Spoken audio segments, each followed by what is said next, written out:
Kung imong tan-awon ug imuhang susihon sa balaang kasulatan, ang mga bungtod, no, dinhi sa atoang Pilipinas, for example, daghan kayo tag mga igsuon nga ang uban, ang ilang tan-aw sa bungtod o sa mga bundok, no, mga deities, no, mga Ginoo. Kung imo pong tan-awon ning mga nagasaka og buntod, kaning mga mountaineers, daghan sa ilaha makasulti nga diha sa kawanangan sa bungtod o diha sa wilderness o sa environment sa bungtod, dali ra kaayo makit-an o masabtan ang presensya sa Dios. Busa ang bungtod, kung imong tan-awon diha sa balaang kasulatan, usa ka privileged place kung diin nimo ma-encounter ang Ginoo. Of course, ang Ginoo omnipresent. But pasabot naa sa tanan palibot nato. Pero dili tanan na naa sa palibot nato Ginoo, kay mali man na siya, no?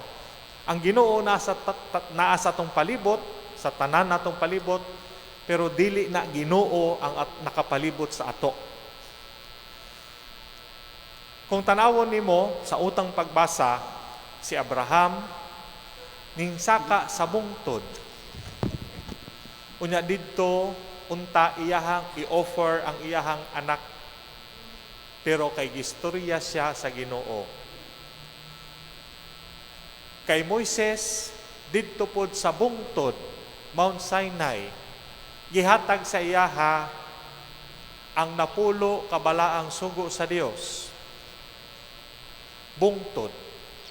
Sa to ang ebanghelyo, didto pod ning tingog ug nagpadayag ang Dios Amahan. Unya ni sulti didto kang Hesus, kang Pedro, kang Santiago nga mao kini ang akong anak, paminaw mo sa iyaha. Sa bungtod pod. So ang bungtod usa ka imahen, mao bitaw no, daghang mga spiritual writers nga magsulti, ang mountain usa ka lugar kung diin dali ra kaayo mahimamat ang presensya sa Dios. Ang buot pasabot ana, usa may buot pasabot ana pader, manakatang tanan sa karong Holy Week sa Mount Apo aron mahimamat nato ang Dios, adili pod na mao. Kay usahay ang kining bungtod, no, kining image sa mountain, although physically, no, daghang nagsulti diha sa tuang balaang kasulatan sa ato mga kaigsuonan, no, nga dali ra kay himamaton ang Dios didto sa wilderness o didto sa mountain. Usa po ni sa pwede po masabtan nga ang mountain usa ka imahe sa prayer, no, sa pag-ampo. Pero pwede po nato masabtan ang imahen sa kabundukan isip ato ang paglawig diha sa pagtuo.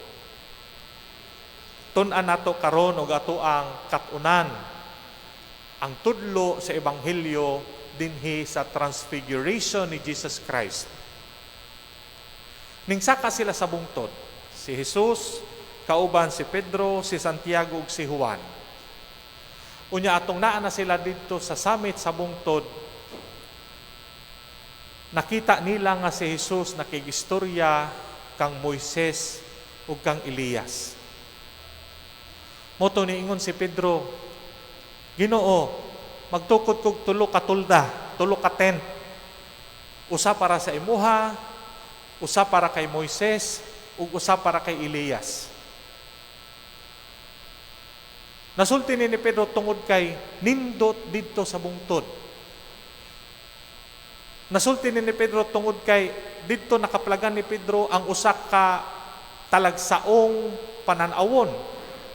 Naa si Jesus, naa si Moises, ug naa si Elias.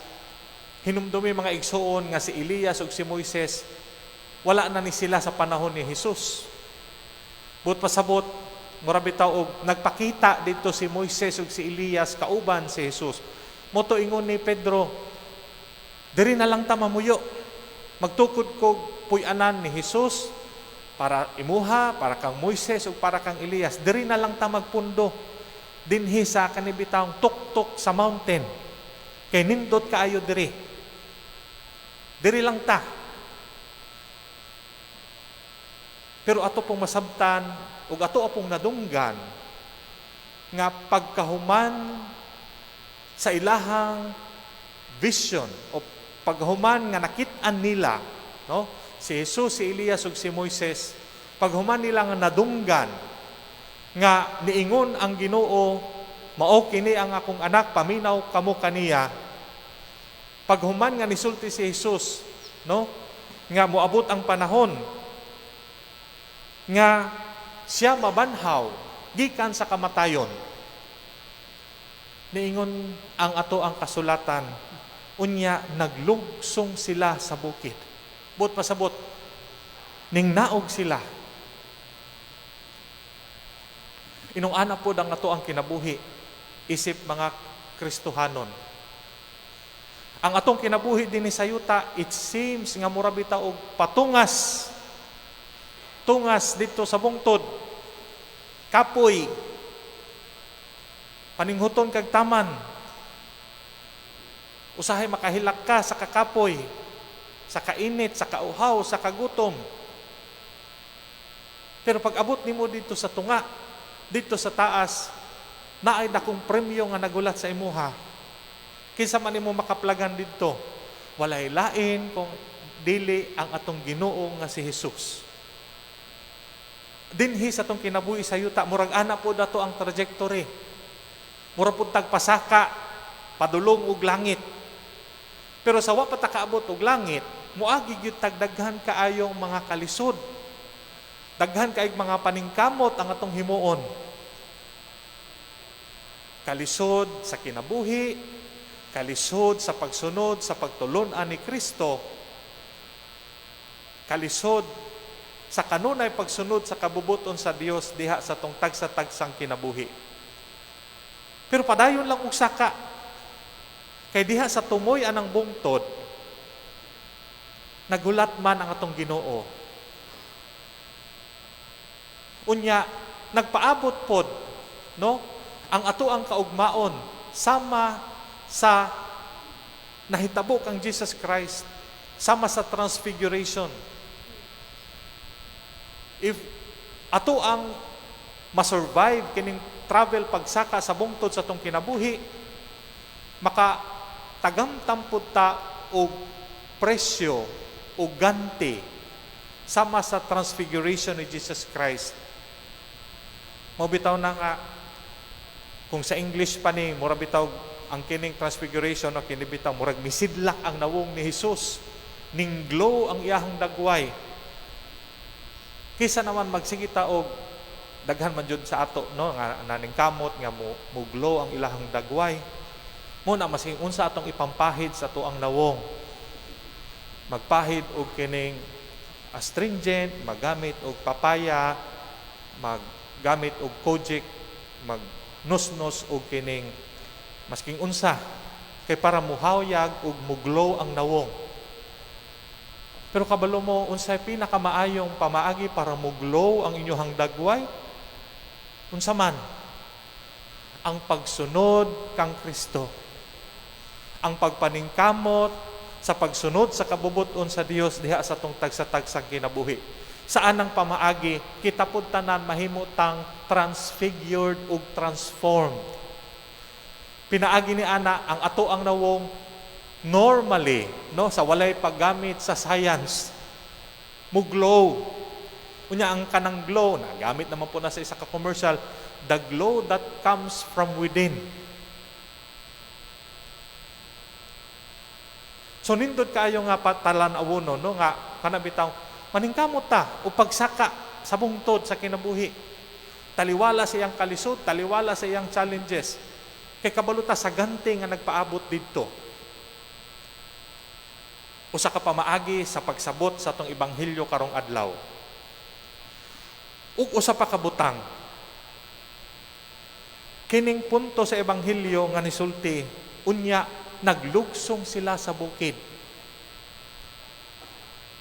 Usahay ning pag-ampo mo na kay usahay lagi ang kining mountain ginakumpara sa imahe sa pag-ampo. Usahay ang pag-ampo nato, no, mura bitaw og pagsaka sa tuang being o pagsaka sa tong hunahuna, pagpasaka sa tuang mga gipangayo sa tuang mga pag-ampo diha sa Dios. Naapod ni say kung naay vertical dimension nga pasaka, naapod ni say dimension kung diin ikaw mo descend. Kung naay ascending motion kay musaka ka sa bungtod, dili man pwede nga magpuyo ka sa tuktok. Mo bitaw nga si Kristo niingon sa kang Pedro.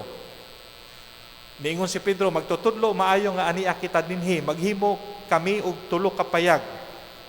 Wa man gyud niingon si Jesus, o sige ligon ni ha. Pagdali og tukod, wa gyud niingon. Ang gisulti sa ebanghelyo unsa man. Paghuman nga nagpadayag ang Ginoo nga si Jesus iyahang anak ug maminaw kita kang Jesus, ang sunod nga sulti sa saysay ni San Marcos mao ang sa naglugsong na sila sa bukid. Unsa man nga imahe, no? In comparison to prayer. No, nakumpara na nato first ang atoang mountain isip ato ang journey sa tong kinabuhi, no? Musaka ta, taliwala sa kalisod. Tungod kay naa dito ang prize si Jesus Christ. Ikaduha ang imahe sa pag-ampo. Musaka ta kay ato ang mga pag-ampo, ato ang ipataas sa Ginoo. Pero kining pag-ampo naa siya ascending dimension. Naapod ni siya descending dimension. Kining paglugsong nila sa bukid. Usa may buot pasabot ani. Dili pwede nga magsigitag ampo unya ato ang buluhaton sa tong isig ka tawo. Murag dili iya sa usa ka Kristiyano. Buot pasabot, maayo kay ta mo ampo Ginoo, sampit sa Ginoo, sampit sa tong mga panginanglan, pasalamat sa iya. Unya pasipad-an nato ato ang mga igsuon. Dili na pwede. Kung ang pag-ampo naa siya'y ascending dimension, naapod na siya'y descending dimension kung diin kita mutugpa, kung diin ta makipag-relate ug balik sa itong mga igsuon. Nindot man, no? Nga naatay ascending dimension sa prayer. Pero unta, dili pod nato kalimtan ang iyahang ascending dimension. Mura ra pod ang cross. Ang cross na ay vertical dimension. Pag-ampo, padulong sa Ginoo. Pero ang cross na po na siya horizontal dimension. Giunsa man nako pag-relate o kanang pakipagkapwa tao sa kong mga igsuon. Kailain man na og sige lang tag-ampo unya walay epekto sa tong kinabuhi ato ang mga pag-ampo. Ang tawag ana unsa man? Plastic. Dili maayo, although digon nga digud maayo gud. Maayo man ang mag-ampo. Masking mo na yawat na lang pader mag-ampo, bitaw tinuod na siya and I agree. It is very good to pray. Pero siguro ang hagit lang pod bitaw is that ang ato ang pag-ampo dunganan pod nato ug pagtuman sa kabubuton sa Dios ug sa iyahang sugo sa tuang isig kaingon.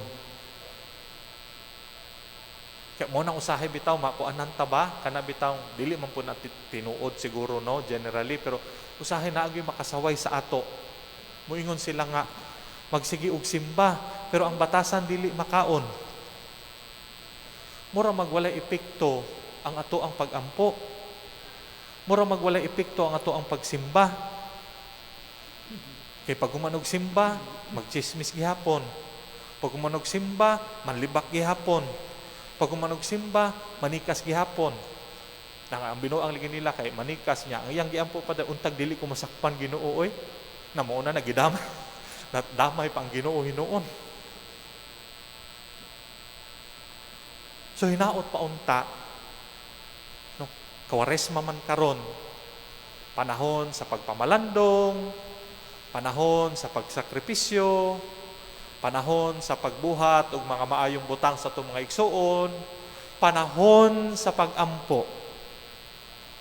Hinaot pa unta nga kining ato ang pagampo, kini ato ang pagsaka sa bungtod. Unta makahigayon kini ug makahimo nga makanaog ta ug makahigugma sa tong isig kaugalingon ug sa tong mga igsuon. Hinaot pa nga ang imahen sa bungtod, kung diin nahitabo ang transfiguration ni Jesus Christ, magdala sa tuag kusog, taliwala sa kalisod, first image sa mountain, kinabuhi. Sa itong pagsaka, unta matagaan tagdasig, kusog, nga musaka, taliwala sa kakapoy, tungod kay naa si Jesus, tungod kay naa dito ato ang transformation ug transfiguration. Ug ikaduha, diha sa tuang pagampo, unta, mahimo pud ning congruent sa tuang kinabuhi dinhi sa yuta. Ang atong pagampo unta makapahilangit sa tua. Amen.